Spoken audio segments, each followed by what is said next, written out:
While much of the country is boiling from the heat, parts of Iowa and South Dakota are flooding out because of weeks of rain.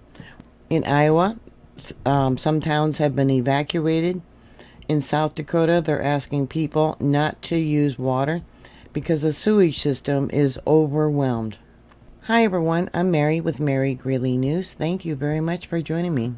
Sirens blared at 2 a.m. in Rock Valley, Iowa.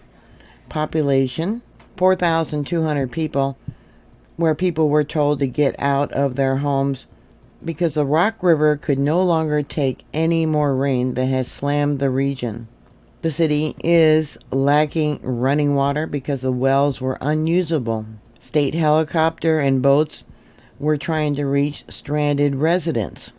Rock Valley last night got 4 inches of rain in just 1 hour, and the ground just cannot soak any more of it up. Iowa Governor Kim Reynolds declared a disaster for 21 counties in northern Iowa, including Sioux County, which includes Rock Valley. Images of Rock Valley showed no streets were visible, just rooftops and treetops poking above the water. Flooding both in southeastern South Dakota saw the closure of many highways, including a stretch of Interstate 29 of Sioux Falls that later reopened. Sioux Falls is South Dakota's largest city, and it had more than 7 inches of rain in just 3 days. In Iowa, power was cut off at the Wastewater treatment plant in Hawarden and Spencer, which together have 14,000 residents. Flooding has also closed state highways and county roads. In southern Minnesota, Windham, a town of about 4,800 people, they received 1.5 inches of rain on top of the earlier, heavier downpours. The Des Moines River had a record crest.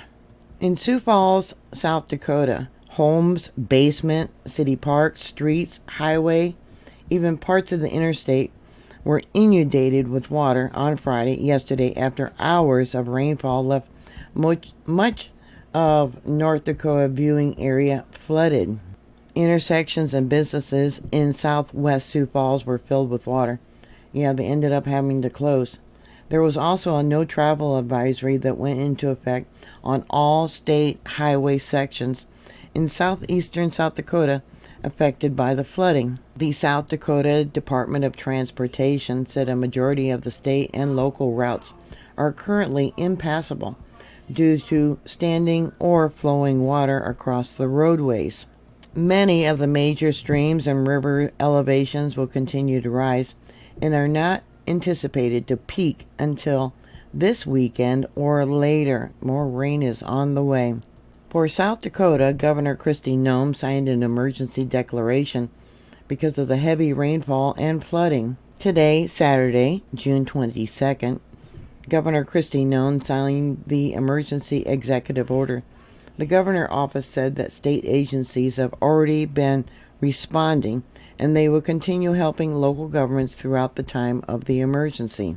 In the wake of the deluge, the next 48 hours will be critical, not only for Sioux Falls, but also the health of the Big Sioux River.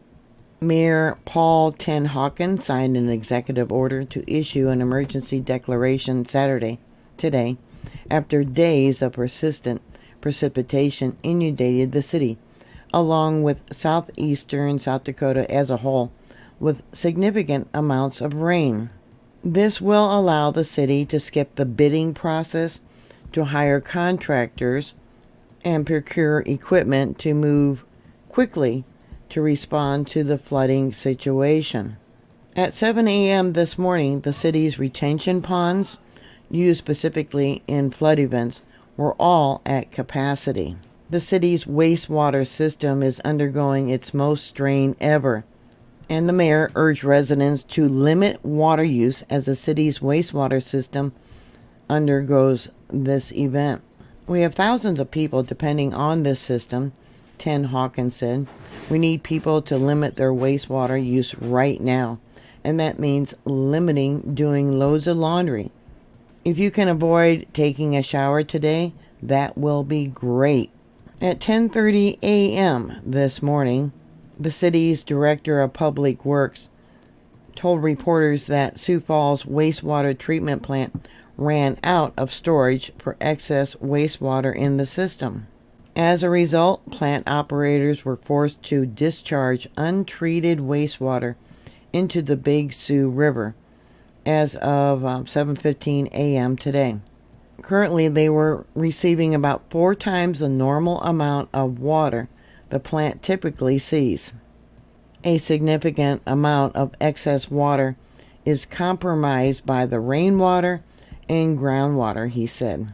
Discharging untreated wastewater is always the last resort. We only do it for the minimum amount of time that's required until the system can catch up. They said the last time the city had to discharge raw wastewater was in 2010. He called it a very uncommon event.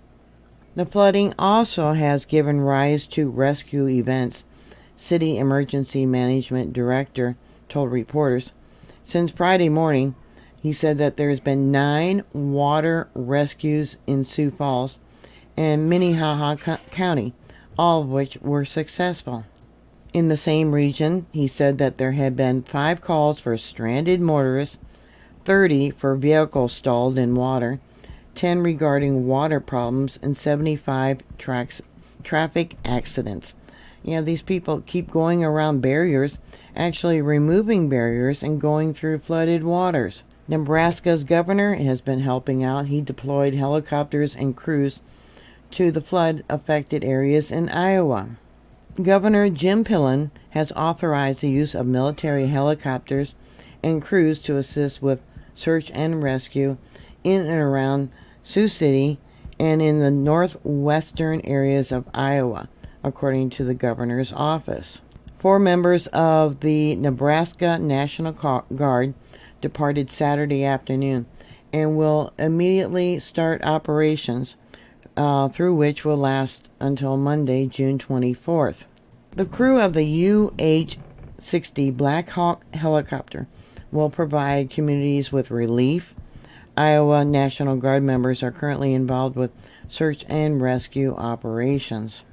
Also there in Iowa, officials are warning residents not to drink the water in both George, Iowa and Rock Rapids, Iowa. They are recommending residents to use bottled water or an alternative source for drinking and cooking water. So if you live within 10 miles of Rock Rapids, do not use the water. There is a potential for contamination by bacteria. Because the water supply is experiencing flooding throughout the water plant and cannot be disinfected due to high water levels of nitrate and potential for bacterial infection, the water supply recommends residents to use bottled water or an alternative source when it comes to cooking and drinking. We got a lot of rain this morning where I live here in Watertown, South Dakota, and it all flows downhill towards Sioux Falls. Hope everybody is safe. I'm sorry for all the flooding, sending prayers to all those that had to evacuate. What are your thoughts? What are your experiences? Please put your comments down below. Thank you for watching. Please like, share, and subscribe. And I'll talk to you later. God bless you. Bye.